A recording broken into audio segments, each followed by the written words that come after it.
aujourd'hui. Et j'avoue que l'exercice n'a pas été facile.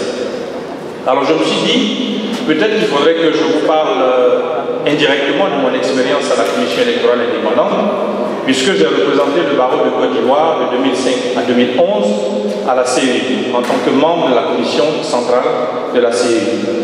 Et je pense que cette expérience-là me permet aujourd'hui de vous parler d'un certain nombre de dysfonctionnements de la CEI qui nécessitent justement une réforme intégrale et consensuelle de la CEI.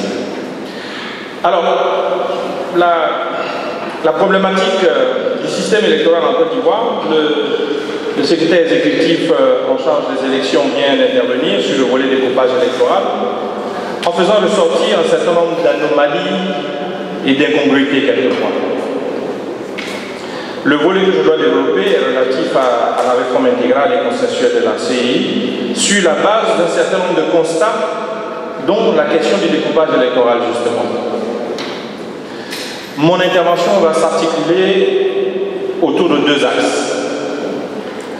Le premier va concerner la réforme intégrale de la CEI.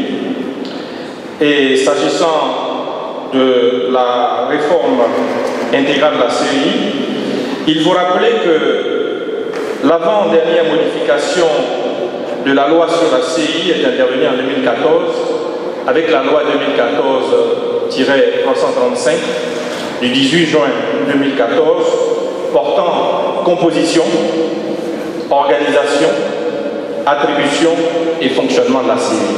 C'est très important ce que je viens de dire. Je dis c'est une loi qui porte composition, organisation, attribution et fonctionnement de la CEI. Alors quand on parle de réforme intégrale, je dirais pour que la réforme de la CEI soit complète, il faudrait qu'elle porte sur ces quatre volets, c'est-à-dire la composition, l'organisation, les attributions et le fonctionnement de la CEI. La loi qui a fait l'objet du recours devant la Cour africaine des droits de l'homme et des peuples, qui a ordonné à l'État de Côte d'Ivoire de la modifier pour la rendre conforme à ses engagements internationaux, est une loi qui concerne ces quatre aspects de la CEI, c'est-à-dire la composition, l'organisation, les attributions et le fonctionnement de la CEI. Alors, on va quand même s'arrêter une minute sur ce que la Cour africaine a dit, mais très rapidement. Elle a dit la chose suivante. La CEI telle qu'elle existe aujourd'hui n'est pas conforme aux engagements internationaux de la Côte d'Ivoire. Quels sont ces engagements internationaux? Nous avons deux références. Nous avons le protocole de la CEDEAO et nous avons la charte africaine. Ce n'est pas conforme. En quoi cela n'est pas conforme? Je vais vous donner tout simplement un seul exemple. La Cour dit il n'est pas normal qu'un candidat indépendant à la présidentielle ne soit pas représenté à la CEI alors que les candidats des partis politiques sont représentés à la CEI. De surcroît, le président sortant lui-même, il est représenté à la CEI. Il y a inégalité des citoyens devant la loi. Ce n'est pas normal. Vous devez rectifier ça. C'est un des points, je dis bien un des points, je ne vais pas m'étendre sur tous les points qui ont été développés par la Cour, mais un des points pertinents, la Cour a estimé que tous les citoyens devaient être égaux devant la loi et devaient être représentés de façon équitable au niveau de la Commission électorale indépendante.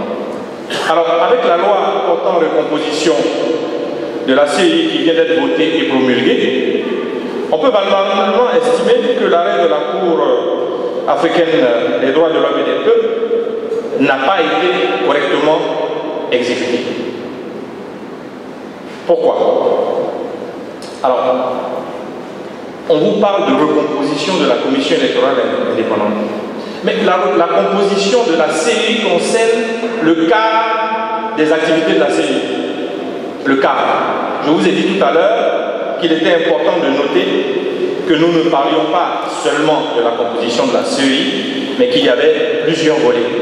Alors, si on s'en va faire prendre une nouvelle loi qui se cantonne à recomposer la CEI, alors je vous pose la question, et l'organisation de la CEI, qu'est-ce qu'elle devient? Il y a des problèmes avec la CEI. Et les attributions de la CEI, qui ne sont pas réglées également, il y a des problèmes à régler à ce niveau. Et le fonctionnement de la CEI, il y a des problèmes également qui ne sont pas réglés. Donc, si nous voulons aboutir à une réforme intégrale de la CEI, il faut aborder tous ces différents volets-là. Alors, à ce stade, mon propos, il est bon de se poser la question de savoir si la réforme à minima du gouvernement, c'est-à-dire à 25% des attributions de la CEI, est de nature à garantir l'indépendance et l'impartialité de la CEI. Parce que l'objectif final, c'est cela, garantir l'indépendance et l'impartialité de la CEI. Pour bien appréhender la problématique, il est bon de savoir ce que signifient les différentes terminologies qui sont utilisées par la loi. C'est-à-dire, quand on dit composition, de quoi il s'agit?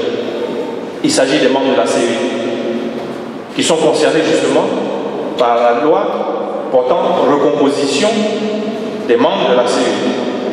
C'est 25%. Ensuite, nous avons le fonctionnement de la CEI. Dans le cadre du processus électoral, la CEI fait des propositions. Dans le cadre de son fonctionnement, la CEI fait des propositions au gouvernement qui décide, selon son bon vouloir, s'il exécute les propositions de la CEI ou pas. Et en général, il n'exécute pas. Il n'exécute pas. Alors, il y a un problème de fond à régler là. Si nous devons donner à la CEI son indépendance, nous devons régler la question du fonctionnement de la CEI, qui n'a pas été prise en compte dans la loi portant recomposition de la CEI. Donc, ce volet fonctionnement est très important, parce qu'il faut que la CEI ait un réel pouvoir de décision, ce qui n'est pas le cas actuellement dans son fonctionnement. Le secrétaire exécutif Adiko nous faisait remarquer tout à l'heure que la liste électorale devait être annuellement mise à jour. Elle n'est pas mise à jour annuellement. Mais quand vous regardez les problèmes qui sont posés, entre autres, par rapport aux raisons qui expliquent que cette liste électorale n'est pas mise à jour, c'est les problèmes de financement. C'est les problèmes de financement. Nous allons y revenir tout à l'heure sur la question du financement de la CEI qui pose problème. Mais en ce qui concerne le fonctionnement, il faut que la CEI ait un véritable pouvoir de décision. Et donc, la loi sur la CEI doit être réformée sur ce point. Ensuite, nous avons la question. La commission électorale doit exercer une autorité directe sur les forces de l'ordre par rapport à ses attributions. Regardons les dernières élections locales. Qu'est-ce que nous avons constaté par rapport aux forces de l'ordre? Elles n'ont pas joué leur rôle. Et la CEI était impuissante. Donc, il est important au niveau des attributions de la commission électorale indépendante qu'on lui donne ce pouvoir également d'intervenir au niveau des forces de police pour prendre des décisions et pour les amener à faire respecter donc, les résultats des urnes.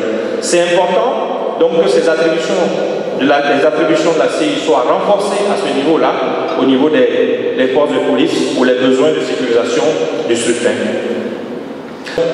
de la CEI. Je vais m'attarder sur le volet financement à ce niveau-là. En général, je suis bien placé pour le dire, nous avions énormément de problèmes en termes de financement par rapport au budget de la CEI. Et la plupart des activités que nous avions ne se réalisaient pas parce que le budget, le financement derrière ne suffisait pas. Alors, qu'est-ce qu'on peut faire avec une CEI où on n'a pas intégré l'autonomie, l'indépendance financière de la commission électorale indépendante? L'État tient toujours la commission électorale indépendante en suspens par rapport au financement de ses activités. Je le disais tout à l'heure en ce qui concerne la révision de la liste électorale, mais la liste est très longue. Il n'y a pas que la liste électorale qui est concernée, il y a plusieurs autres sujets qui sont concernés. Je vais peut-être vous en donner lecture pour que vous ayez une idée globale de ce que ça peut représenter. Et ce n'est pas...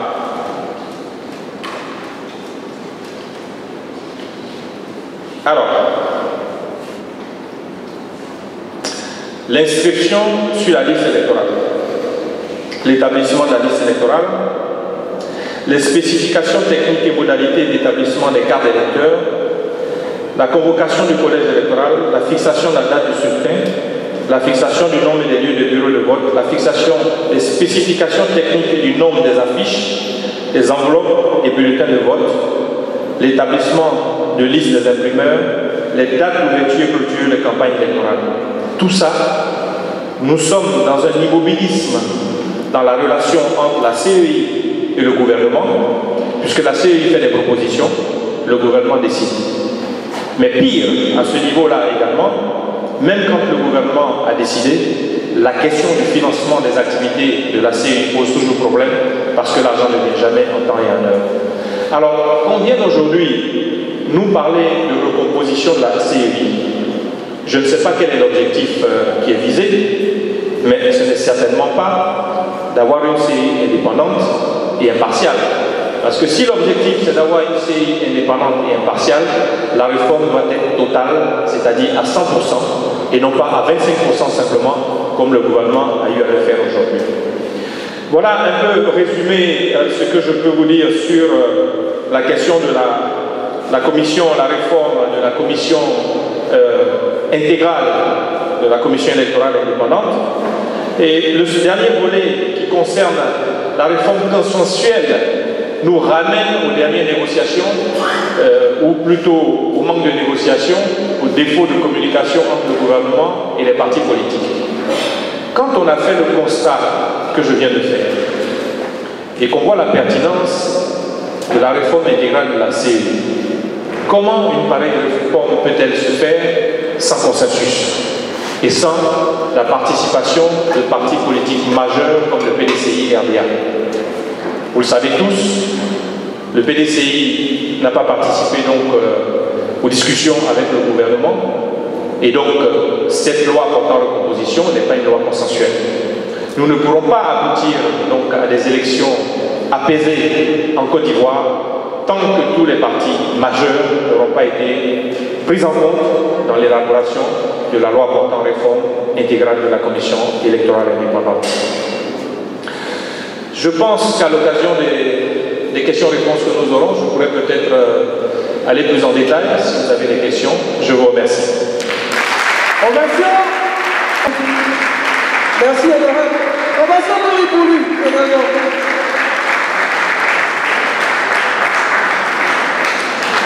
Voyant exposé de la part de l'Honorable, à sa suite, nous allons... Mélac Moïse. D'accord. Qu'est-ce que vous avez retenu après ce panel de PDCI avec les jeunes cadres? Bon, ce que j'ai retenu après ce panel, c'est que les dévanciers sont en train de faire la place déjà aux petits frères, à la nouvelle génération. Parce que je pense que cette nouvelle génération a compris un peu a compris la politique, a compris en fait la cause de la bataille en fait, la bonne bataille surtout.